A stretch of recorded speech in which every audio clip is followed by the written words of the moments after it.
Hi, welcome back to the channel. I'm Michelle and today I'm going to be participating in another collab video with Kara, also known as the Mom Librarian. I'll link her channel down below for you to check out. So we're going to be discussing how secular curriculum isn't enough. And I think this is a really interesting topic. And I think the word secular is really thrown around in the homeschooling community without really an understanding of what it means. And it can be very vague. I've even addressed this in a past video of kind of where I land with it, because if you're unaware, I am a person of faith. I'm a Christian.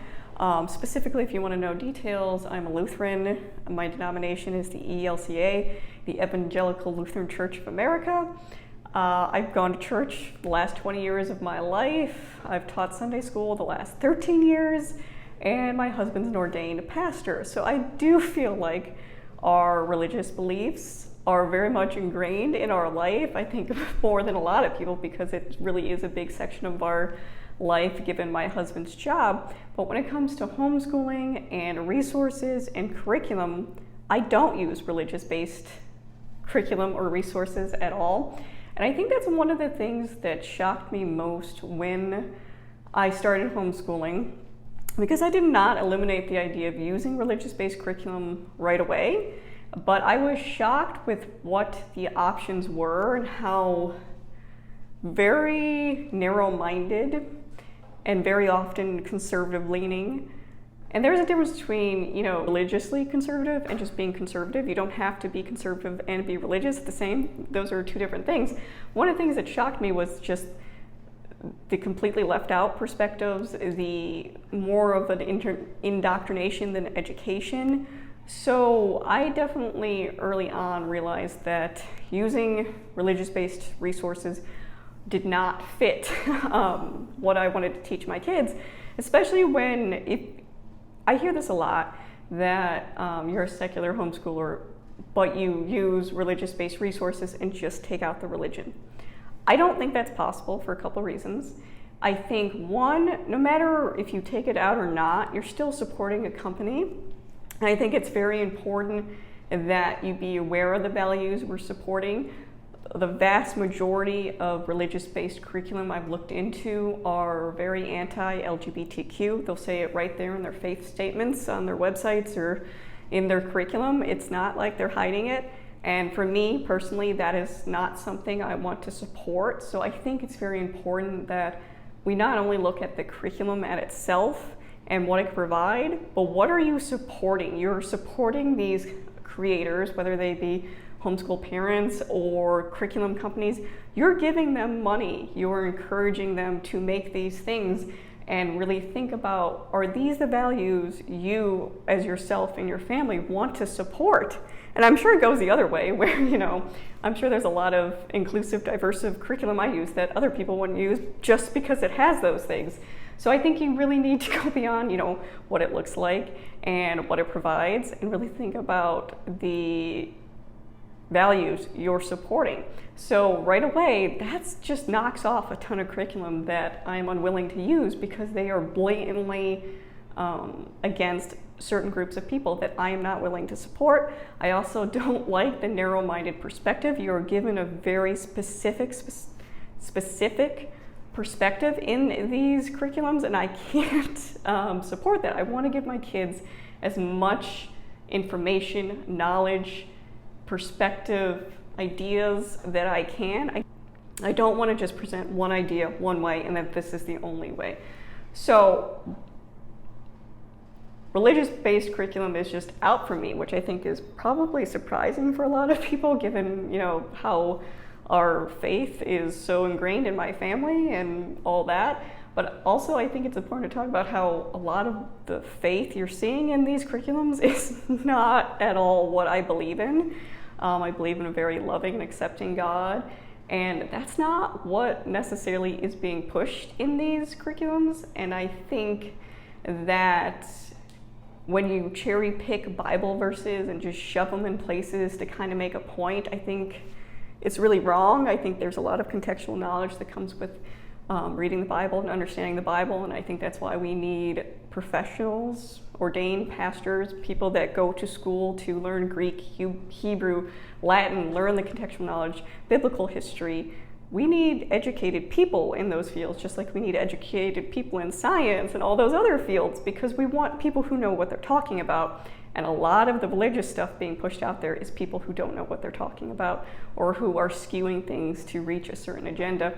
So I won't touch it. I don't really know how I label myself with that, and I made the video about that I am a faith person, but I will not touch religious-based curriculum. And I hope one day it reaches a point where there isn't this duality that, you have to either teach evolution or creation. You can absolutely talk about both with your kids. My kids have never had an issue accepting the idea of creation and evolution as both, equally okay.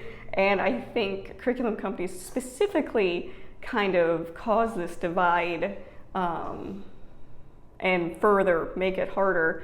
And I know there's a lot with, neutral curriculum, and that's a lot of the things where it's just the religious part is removed. You can't just remove the religious part.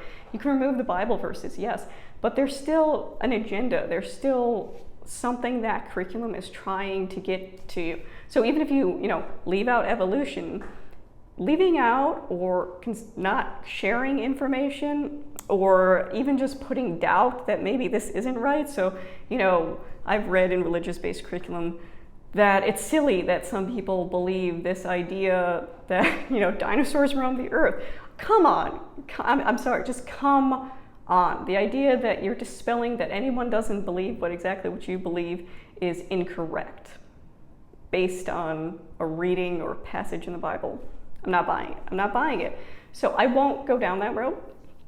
I won't use curriculum like that. I think religion is very misused, especially in a homeschool setting. And I hope for one day that there can be more, diverse, inclusive religious stuff out there that's aimed at homeschooling, but I haven't seen it as yet. But that gets on the topic about, well, what about secular curriculum? And that is mainly what I use. And that's because, again, I think secular can be vague. I think there are companies that put out that it's secular, but it's just the religion removed. Again, there are certain things not being covered in those curriculums. So in science, if you're completely removing a section because it's controversial if you're religious or not religious, by omitting information, you're not really teaching the full picture. And I think that's really important that, especially as homeschoolers, we are not necessarily experts in the things we're teaching. Science would be a good example. Sure, we can teach elementary science, the basics, things like that. When we're getting into higher levels, we really are at a loss. And it's very easy to pick something that's middle school, high school based and think, okay, this is good, but not realize that if it's labeled neutral or it's secular but has a skew on it, that it could in fact be skewing things in a way, and we don't necessarily see that because we're not scientists necessarily. We don't have the background. We don't see the information either being omitted or we don't see the information being skewed. And that can absolutely happen with history as well. We don't know everything in history, but the way it's being presented could be skewed, and it could be having an agenda behind it, and we can't recognize it because we don't ourselves have the educational experience or knowledge to really recognize it. And I think that's one of the things that irks me about religious-based curriculum is that I can recognize the misuse of it easily, just because I do have a pretty strong faith background at this point, that I can see what it's doing, and it irritates me that it's trying to purposely lead you only one way instead of the idea of many possibilities. So I think we need to be careful when we're looking at things that label them secular, that they are truly secular.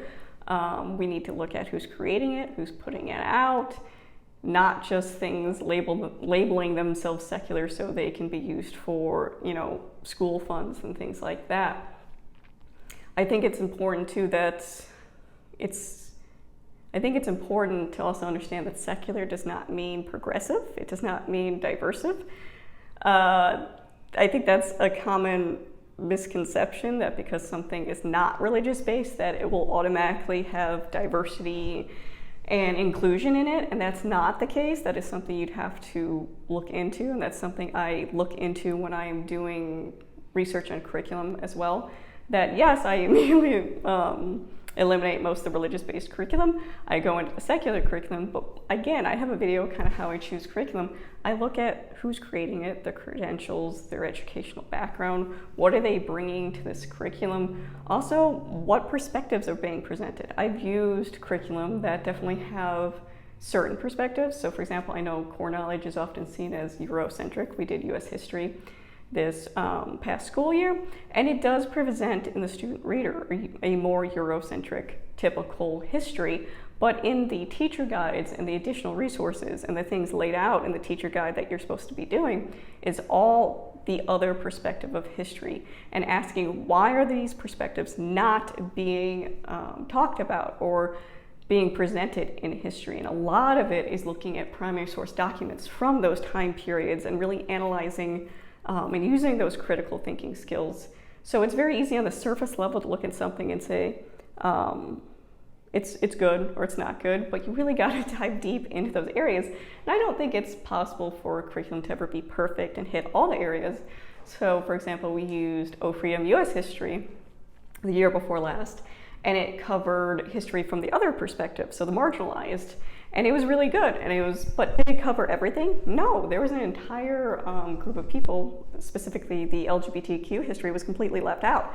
Now, I don't think that every curriculum can have everything, but that to me, as the educator, tells me that I need to include those things too. And there is, the People's History of the United States, there's a whole series of that, a queer history, that we included with that. We also do social justice units within our homeschool. So I know I am bringing other perspectives in.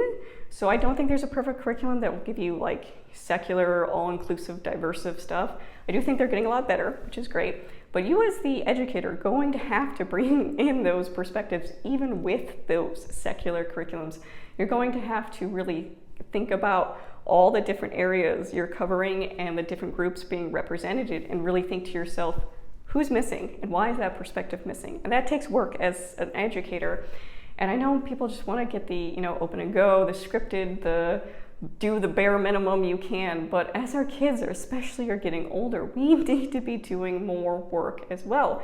We need to be researching the resources we're using and making sure we're providing the best, most well-rounded perspective on events or science, whatever we're talking about, that we can for our kids. Because one of the reasons I chose to homeschool is I wanted to provide them with all the perspectives, not just a singular perspective.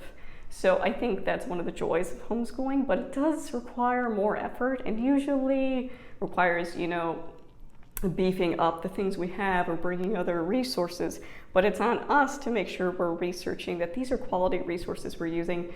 I really like to pull from the perspectives that we're talking about. So when we're talking about, United Farm Workers, I'm pulling primary source documents from those. We're watching documentaries of those workers talking about their experience. That's the kind of stuff I want to use. I don't necessarily want to have another person's interpretation of that. I think when possible, pulling from the group being talked about or affected is the most important thing we can be pulling from.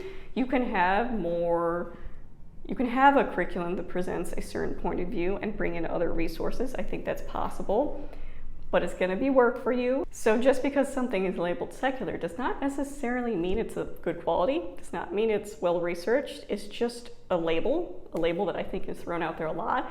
It still means you need to do your research. I think the newest trend is, making curriculum using ChatGPT and all that. So you can see resources out there that label themselves completely secular that was made by some robot. It doesn't make it accurate, you guys. Come on, we gotta make sure we're using real, accurate, well-researched resources in curriculum for our kids.